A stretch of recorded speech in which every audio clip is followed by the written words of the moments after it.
This is the brand new Guinness World Record largest ever elephant toothpaste foam experiment. In today's video, which is partially sponsored by LastPass, I'm going to walk you through everything we had to go through to get to this point, as well as some really cool side discoveries we made in our hundreds of hours of testing along the way. The main ingredient for elephant's toothpaste is hydrogen peroxide. It's the same stuff you pour on a scrape to disinfect it. The thing is, the bonds that hold the hydrogen and oxygen together are pretty weak. So if we poured some of this in here and just left it for a while, it would keep releasing oxygen and eventually you'd be left with just water. However, if you add a catalyst like potassium iodide, you can make that slow process happen almost instantly.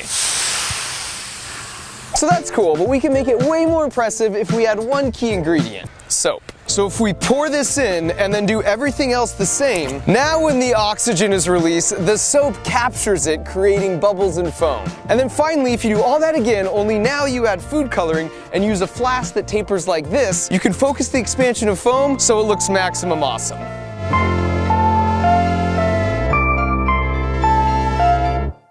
So in order to fill a pool with this stuff, I first got together with some friends and we spent literally hundreds of hours for a few weeks running experiments to calculate the best raw ingredient combinations, in addition to brainstorming other cool things we might do with it. And so before we attempted to shatter the current world record, we had an end of summer party with my son and a bunch of family friends where we wanted to share with them the coolest side discoveries from our research. But first, in true end of summer fashion, we had to knock out some slip and slide kickball.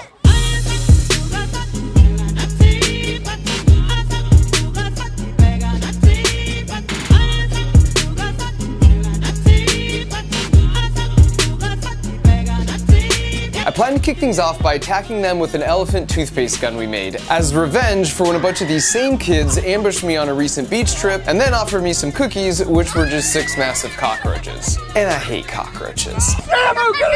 However, as part of our testing, we discovered the reaction is highly exothermic, which means it generates heat as a byproduct. If you watch it infrared, you'll see the temperature of the foam right after the reaction can reach almost 200 degrees Fahrenheit. So because I'm nice, I shelved my revenge plans and just demonstrated what would have been their fate and told them to sit and watch at a safe distance. And they listened. Sort of. And so now that we had their attention, it was showtime. 3, 2, 1, go!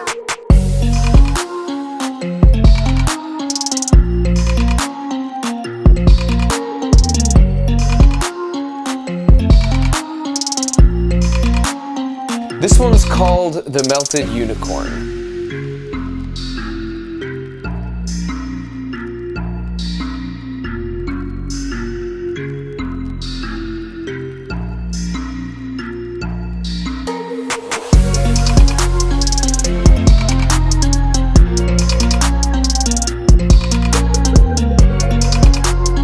You might recognize Bob Flugfelder here, aka Science Bob. He's been on Jimmy Kimmel Live 11 more times than I have, and I invited him out to join me for a very specific reason, which I will address in a bit.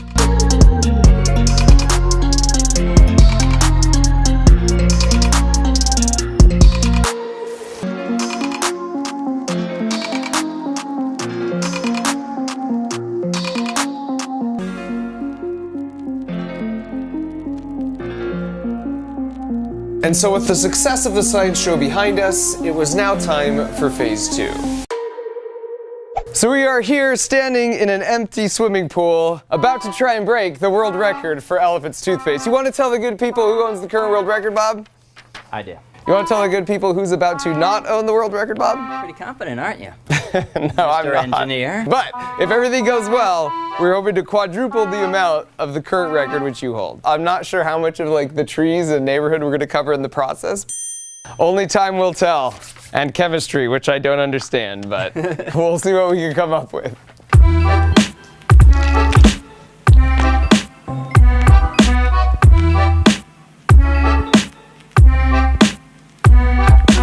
We wanted the foam to be safe to play in afterwards, so we used ordinary baking yeast as our catalyst. We could have bought yeast in big buckets, but it turned out it was cheaper to get them in 1-pound bags. The only downside to that is then you have to cut open 180 1-pound bags of yeast, but that's why we have Science Bob. Come on out, they said. It'll be fun, they said.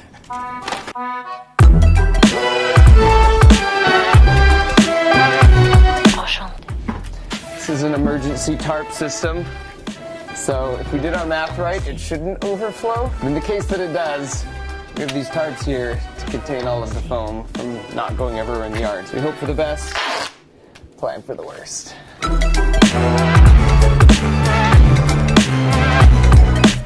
We built these 3 frames for the tarps that would contain the catalyst yeast solution. So when it was time to fill the pool, we could just cut the tarps and it would pour out. The same way we cut the tarp when we added the bigger Orbeez. I'm alive! And Kevin. It's go time, baby. We're probably like 7 minutes out. Got a bunch of kids inside who are just raring to get out. The challenge here is this water's warm. We didn't build these containers big enough, so this will start rising. So it's sort of a race against the clock before it starts overflowing. We still have to add the soap, and then we have to add the food coloring.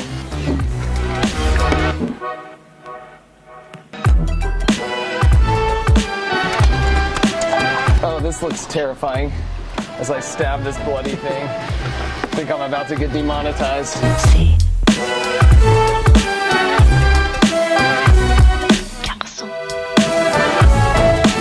Okay, now we're adding the soap.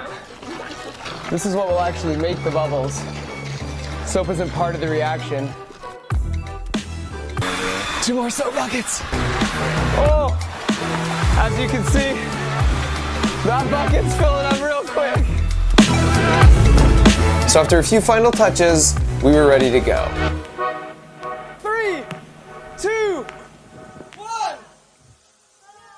Now before we got the tarps, I want to point out I'm not a chemist. With the physics and engineering problem, I'm way more comfortable understanding the parameters and getting closer to the final solution off the bat. But chemistry is just little molecules I can't see, and it feels a lot like trial and error without any guarantee it will actually scale up predictably. This was feeling like the nightmare of the Jello pool all over again. To get to this point, we had ran over 150 tests, sometimes at great peril to that which we hold dear. And so once again, if this was a total failure, it wouldn't be from lack of effort. Having said all that, here she is. 2, 1, go!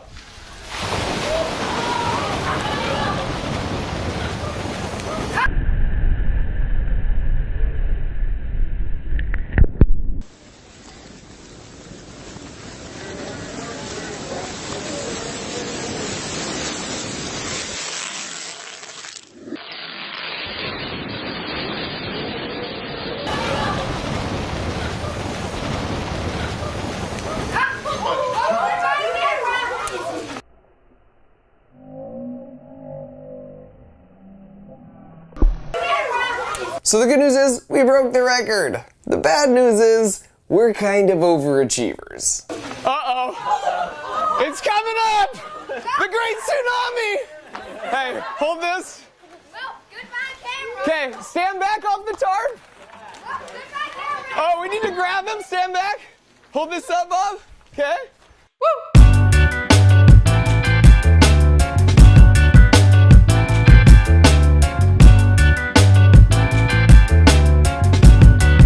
So while we pushed all the foam back into the pool, that gave it some time to cool down so we could actually touch it.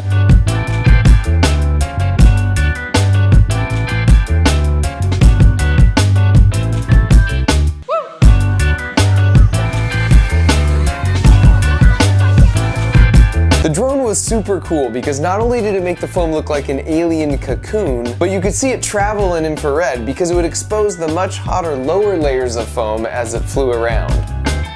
What do you guys think? Do you think this is gonna float? No! No? Alright, here we go.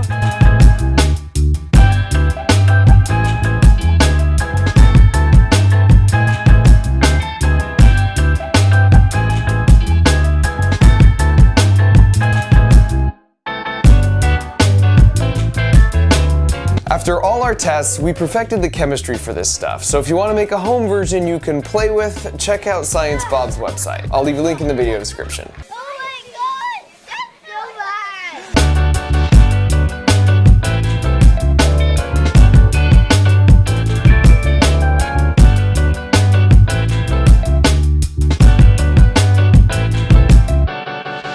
Alright, Bob. Sorry you're looking at an obsolete piece of material there. I had it for over a year. You did have it for over a year, but all good things must come to an end. say I was mad, but darn, that was a lot of fun. That was a lot of fun. And I have good news because you are still the world record holder. I'm putting you on there with me, buddy. Oh, yeah. Nerd hug.